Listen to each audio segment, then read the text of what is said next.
हैं, प्रेरणा कहाँ से लाते हैं? प्रेरणा आप लोगों से ही लाते हैं, समाज से लाते हैं। मतलब इतने काम के लिए ऊर्जा लगती है, संसाधन लगते हैं, क्योंकि 200 बच्चों को 200 से ज़्यादा बच्चों को आपने आज प्रोत्साहित किया है। और हमने लोगों से बातें भी की, तमाम जितने पार्टिसिपेट्स आए उनसे बातें की हैं। सभी थैंक्स खुद बोला है आपके संगठन को। और दूसरा जो आपने मोमेंटोज दिए हैं, बाबा साहब की चित्र है, उस पर बुद्ध का फोटो है, उस विषय में हमने छात्रों से बातचीत की है तो बहुत पॉजिटिव रिजल्ट बच्चों ने दिए हैं। उन्होंने मोस्टली बच्चों ने बताया है कि बुद्ध कौन है, अम्बेडकर कौन है। तो आप लोग घर घर तक पहुँचाने पर तो आपको धन्यवाद। इसके पीछे विचारधारा क्या है? विचारधारा देखिए, जैसा कि आपको पता है संगठन के बारे में, और जो हमारी सहयोगी संगठन थी समता सैनिक दल, तो ये बाबा साहब जो हमारे बहुजन जो नेता थे, उनकी बातों को समाज के अंतिम पायदान तक पहुंचाने का काम इन्होंने किया था।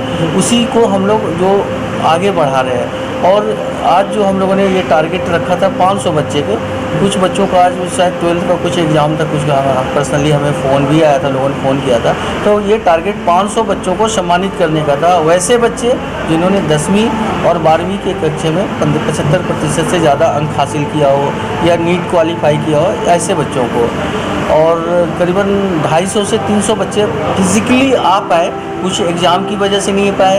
ये पैन इंडिया कार्यक्रम, कुछ बच्चे दूसरे राज्य के थे जो कि किसी अन्य वजहों से नहीं आ पाए। और कुछ छात्रों से बातें की तो 11वीं क्लास में बता रहे थे जी कि हमारा एंट्रेंस एग्जाम कैसे जी आज पूरे मन संचालन आपने किया, और बैंकों को कैसे आप आकर्षित कर पाए, अपने साथ कैसे जोड़ पाए? क्योंकि जब हमने बाहर बिजनेस शुरू किए तो उसमें बैंक भी थे, उन्होंने बताया कि हम बच्चों को लोन दे रहे हैं। हमारे समाज के बच्चों को कौन लोन देता है, लेकिन आप लोग उनको तैयार कर पाए, बड़ी मेहनत की होगी। बिल्कुल, ये जो मुहिम है इसके पीछे बहुत कड़ी मेहनत का ये परिणाम है कि जितने भी बैंक हैं, जहाँ जहाँ पर भी हम गए हैं, और उनको हमने अपने कार्यक्रम की एक रूपरेखा उनके सामने रखी। और मुझे ये बताते हुए आप सभी मीडिया कर्मियों को ये खुशी होती है कि भाई जहाँ जहाँ भी हम गए, हर एक बैंक के मैनेजर ने, जनरल मैनेजर ने हमारे उस प्रपोजल को स्वीकार किया। और उन्होंने भी खुशी जाहिर की है कि कम से कम हम ऐसा काम कर रहे हैं कि जो बच्चे हैं जो आउटस्टैंडिंग परफॉर्मेंस दे रहे हैं अपने फील्ड में, उनको सम्मानित करने का जो काम हम कर रहे हैं, उसको लेकर के वो भी बड़े खुश थे। और उन्होंने खुशी खुशी इसमें हमारा साथ देने का निर्णय लिया, और हम उनके शुक्रगुजार हैं इस काम के लिए। दूसरा बच्चों के लिए क्या कहना चाहेंगे जिन बच्चों को आज आपने यहाँ पर बुलाया, आमंत्रित किया, उनके भविष्य के लिए? बिल्कुल, ये बच्चे आपने देखा कि ये 10th और 10+2 पास बच्चे थे, ये युवा थे, और ये इनका गोल्डन पीरियड होता है जो कि करियर संवारने बनाने का। मैं सिर्फ इन सभी बच्चों, मैं बहुजन की बात नहीं कर रहा, मैं सभी बच्चों स्टूडेंट्स को ये कहना चाहता हूँ कि ये समय जो है उनके पढ़ने का, उनका करियर बनाने का होता है। आज वो किसी अफवाहों पे नहीं जाए। ज़्यादातर बच्चों को आप देखिए यूट्यूब में, व्हाट्सएप पे लगे होते हैं। यूट्यूब, व्हाट्सएप उसी में जाइए जिससे आपका नॉलेज बढ़ता हो, गलत दिशा में नहीं जाइए। और ये गोल्डन पीरियड है, आप अपने करियर को बनाइए। एक बार आपकी भविष्य बन गई तो फिर ये समाज भी बढ़ेगा, देश भी बढ़ेगा। अगर भविष्य नहीं बना, आप भी गर्त में जाइएगा, समाज भी गर्त में जाएगा और देश भी गर्त में जाएगा। और भी उपस्थित हमारे साथी जो कि अब बहुत कम रह गए, अगर ये हम लोग करीबन 11:30-12 बजे जो थे, मैं आज हॉल में इसलिए नहीं आ पाया कि अंदर आने का जगह ही नहीं था, इतना पैक थे। फिर हमने सोचा भाई मैं क्या करूँ, तो मैंने बाहर लोगों को हेल्प किया, कोऑर्डिनेट किया। तो ये सब हमारे जो साथी हैं, सुरेंद्र जी हैं, हमारे पत्रकार मनोज अंतानी जी हैं, जो हमारी बहुजन मीडिया है, और हमारे केहर सिंह जी, पृथ्वीराज जी, ये हमारे मजबूत स्तंभ हैं। और हम सबसे पुराने साथी हमारे, मैं सबको ये बोलता हूँ कि साथी का पद बड़ा होना जरूरी नहीं है। हमारे वीर सेन जी हैं, सुंदर जी हैं, ये लड़का श्याम किशन है, जितने काफ़ी अस्पताल के कर्मचारियों ने भी सहयोग किया है। तो कार्यक्रम आज आप जो कार्यक्रम देख रहे हैं, इसको सफल बनाने में जिन्होंने मेहनत की है पिछले 15-20 दिनों से, कुलदीप भाई हैं, संदीप जी हैं, नीरज हैं, नानक चंद जी हैं, धर्मेंद्र जी हैं। तो इस कार्यक्रम जिसको आप सफल देख रहे हैं, इसके पीछे इनकी मेहनत है, हमारी मेहनत नहीं है। मैं तो जस्ट एक कोऑर्डिनेट सुपरवाइज करता रहता हूँ, असली मेहनत इनकी है। और मैं विशेष करके केहर सिंह जी का, पृथ्वीराज जी का धन्यवाद करना चाहता हूँ कि कार्यक्रम को, आज के कार्यक्रम को विशेष करके सफल बनाने में मंच का संचालन मास्टर विनोद जी, तो इन्होंने अहम भूमिका निभाई है।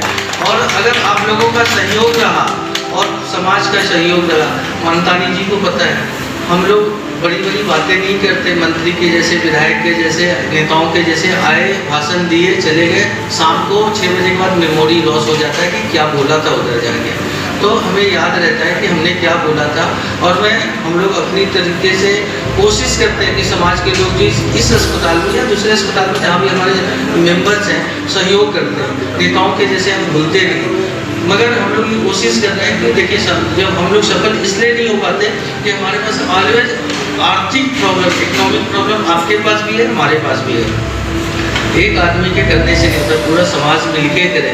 बड़ी बड़ी बातें हम करते हैं कि गरीब बच्चों के लिए स्कूल खोलते हैं, रेसिडेंशियल स्कूल, बहुत बड़ी बड़ी बातें होती हैं। मैं जहाँ भी जाता हूँ यही बात होती है। मुझे लोग कहते हैं डॉक्टर साहब सो ऐसा करते हैं, हम लोग 50 आदमी मिलकर 1-1 लाख रुपया दे देते हैं, स्कूल खोल देते हैं। हम लोग चलो मेरे से ले लेना, एक बार में नहीं 2 बार में ले लेना, मगर वो खत्म हो जाता है, वहीं पे खत्म। बात लोग करते हैं कि अस्पताल खोलते हैं, अपने समाज के डॉक्टर वहाँ पे सेवा देंगे, करेंगे, कुछ होता नहीं है। हमने तो अभी पिछले 10-12 सालों में कुछ होता हुआ नहीं देखा है, जितनी बातें होती हैं। मगर अगर आप लोगों का, आपकी ब्लेसिंग रहेगी, आपका सहयोग रहेगा, तो एक दिन इस सपने को भी हम सच करके दिखाएंगे। और ये मेरा पूरा भरोसा है। धन्यवाद, आप लोग आए, कार्यक्रम को सफल बनाया।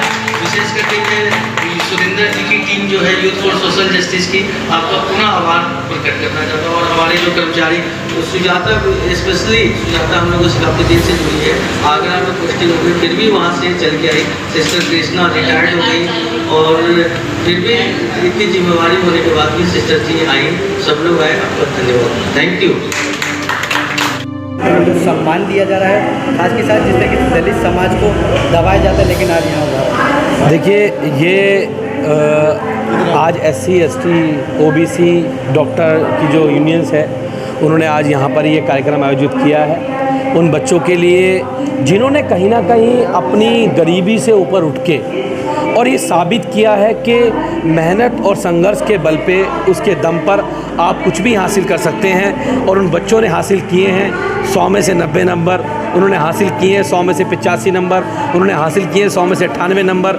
और आप जिन विषम परिस्थिति दलित समाज और OBC समाज के लोग निकल के जाते हैं, उन्हें कहीं ना कहीं जातिवाद का दर्द तो झेलना पड़ता है, साथ साथ एक गरीबी की जिस प्रकाष्ठा से वो निकल के जाते हैं, गरीबी के उस दौर में ट्यूशन नहीं मिल पाते, अच्छे स्कूल नहीं मिल पाते, लेकिन उसके बाद भी वो अपनी मेहनत के दम पर यहाँ तक पहुँच पाते हैं। तो मैं उन सबको बधाई देता हूँ, शुभकामनाएं देता हूँ और उनसे कहता हूँ कि बाबा साहब के उस मंत्र को याद रखें, पे बैक टू सोसाइटी। आप समाज के कितने बड़े पायदान पे चले जाएं, आप कितनी बड़ी जॉब में चले जाएं, लेकिन अपने समाज के और बच्चों को आगे बढ़ाने में योगदान दें, उनको साथ लेकर उनका हाथ ऊपर खींचने का काम करें, ना कि नीचे गिराने का। और मैं सभी बच्चों को शुभकामनाएं देता हूँ, वो देश की सेवा करेंगे, अलग अलग सर्विसेज में जाएंगे, देश की सेवा करेंगे, देश का नाम ऊँचा करेंगे, देश के समाज का नाम रोशन करेंगे। और इस संस्था को मैं बधाई देता हूँ कि उन्होंने ऐसे मेधावी छात्रों को बाहर निकाला और समाज को बताने का काम किया कि इस समाज के अंदर भी बच्चों के अंदर बहुत काबिलियत है, उन्हें अपनी काबिलियत परफॉर्म करने का मौका मिलेगा तो बाबा साहब अम्बेडकर बन सकते हैं, उन्हें अपनी काबिलियत परफॉर्म करने का मौका मिलेगा तो साहब कांसीराम बन सकते हैं। और आज वो काबिलियत उनके अंदर है, वो दिखाने का काम कर रहे हैं। बात करें दिल्ली सरकार की तरफ से क्या क्या योजनाएं ऐसी चलाई जा रही हैं ऐसे समाज में? देखिए, मुझे सबसे बड़ी बात ये लगती है कि मैं दिल्ली के सरकारी स्कूल से पढ़ा हूँ और जिस सरकारी स्कूल से पढ़ा, लेकिन जब मैं वहाँ पढ़ता था 2008 में मैंने 12वीं पास करी, 2006 में 10वीं पास करी, वहाँ वो माहौल नहीं था।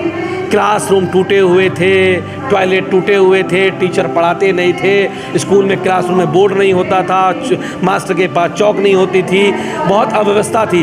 लेकिन मैं धन्यवाद करता हूँ अरविंद केजरीवाल जी का, जब से सरकार आई है उन्होंने गरीबों के बच्चों को एक अलग तरह का कॉन्फिडेंस दिया है। दलितों के, पिछड़ों के बच्चों को जिन्हें लगता था कि सरकारी स्कूल में पढ़ना एक अभिशाप है, आज उनको लगता है कि वो सम्मान की ज़िंदगी के साथ सरकारी स्कूल में पढ़ पाते हैं। और मुझे खुशी होती है जब मेरी विधानसभा के अंदर स्कूलों में पढ़ने वाले रिक्शे वाले का बच्चा, प्रेस वाले का बच्चा जेईई का मेन एग्जाम के लिए करके जाता है, IIT का एग्जाम के लिए करके जाता है। तो ये तभी हो सकता है जब सरकार कहीं ना कहीं प्रतिबद्ध हो उस समाज को बराबरी पे लाने की बात करने की, और जब वो 12वीं पास करके जाता है तो जय भीम मुख्यमंत्री जैसी योजना है उसको आगे बढ़ाने में काम करती हैं, उसको आगे ले जाने में काम करती हैं। लेकिन हाँ, बहुत सारे अधिकारी ऐसे हैं, अफसर हैं जो कहीं ना कहीं इस योजनाओं को रोकने का काम करते हैं लेफ्टिनेंट गवर्नर के माध्यम से, क्योंकि बीजेपी ये चाहती नहीं है कि देश में गरीबों के बच्चों को बराबरी समान अधिकार मिले, समान शिक्षा मिले। लेकिन संघर्ष जारी है और जीत सच्चाई की होगी, ईमानदारी की होगी और शिक्षा की होगी।